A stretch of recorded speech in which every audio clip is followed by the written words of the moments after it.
दोस्तों आज की क्लास में हम संगीत से संबंधित वन लाइनर प्रश्न लेकर आए हैं। तो हम चलते हैं प्रश्न की ओर। प्रश्न है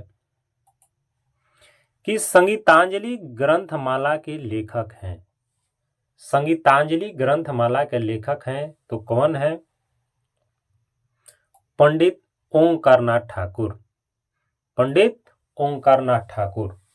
अगला प्रश्न है कि विदुषी सितारा देवी किस विद्या की कलाकार थी? विदुषी सितारा देवी किस विद्या की कलाकार थी? तो कथक नृत्य। किस विद्या की? कथक नृत्य की कलाकार थी। अगला प्रश्न है कि कौन गायन से नहीं जुड़े हैं? कौन गायन से नहीं जुड़े हैं? तो पंडित गुदई महाराज। पंडित गुदई महाराज गायन से नहीं जुड़े हैं, ये तबला वादक थे बनारस घराना के।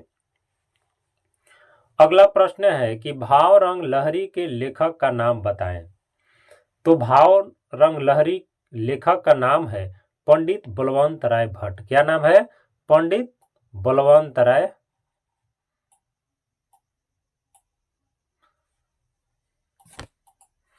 पंडित बलवंत राय भट्ट। अगला प्रश्न है कि विदुषी प्रेमलता शर्मा प्रसिद्ध मानी जाती है। तो विदुषी प्रेमलता शर्मा जो है प्रसिद्ध मानी जाती है किस में? तो संगीत शास्त्री में। संगीत शास्त्री में। अगला प्रश्न है कि भारतीय राष्ट्रगान गाने में लगने वाला उचित समय है। उचित समय कितना है? तो उचित समय 52 सेकेंड है। अगला प्रश्न है कि कौन सा कलाकार भारत रत्न पाने वाला कलाकार है? तो भारत रत्न पाने वाला कलाकार पंडित भीमसेन जोशी है। पंडित भीमसेन जोशी। अगला प्रश्न है कि मिले सुर मेरा तुम्हारा गीत किस राग में है? तो भैरवी में है। किस राग में है? भैरवी में है। और भैरवी में 4 स्वर जो होता है कोमल लगते हैं, रे ग ध नी। और भैरवी जो होता है सुबह की राग है और सुबह प्रातः काल ही गाया जाता है। अगला प्रश्न है कि साहित्य संगीत एवं कला विहीन मनुष्य को शास्त्रों में किसकी संज्ञा दी गई है? साहित्य संगीत एवं कला विहीन माने जिसके पास साहित्य संगीत एवं कला नहीं है, वैसे मनुष्य को शास्त्रों में पूंछ विहीन पशु यानी बिना पूंछ की पशु के समान माना गया है। अगला प्रश्न है कि चैती किस माह में गाई जाती है? तो चैती हमेशा चैत माह में ही गाई जाती है। अब कह दे कि ऋतु गीत कितने होते हैं? तो ऋतु गीत 2 ही होते हैं, एक फगुआ होता है और एक चैता होता है। अगला प्रश्न है कि राग मालकौश गाने के लिए तानपुरे को निम्न में से किस व्यवस्था अनुसार मिलाएंगे?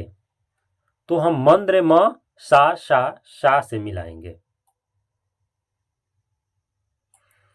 अगला प्रश्न है कि रामायण काल की रचना लगभग कब मानी जाती है?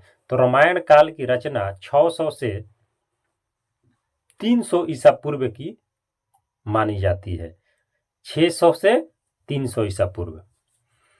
अगला प्रश्न है कि क्या वैदिक युग के समय रामायण में भी संगीत था? तो इसका उत्तर होगा कि हाँ, रामायण में भी संगीत था। अगला प्रश्न है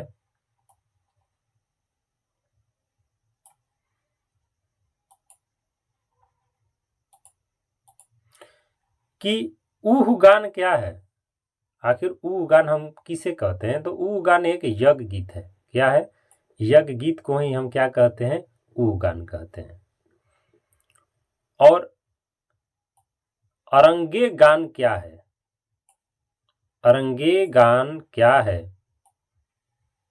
ये गान जो है जंगलों में गाया जाता है, उसे हम क्या कहते हैं? अरंगे गान।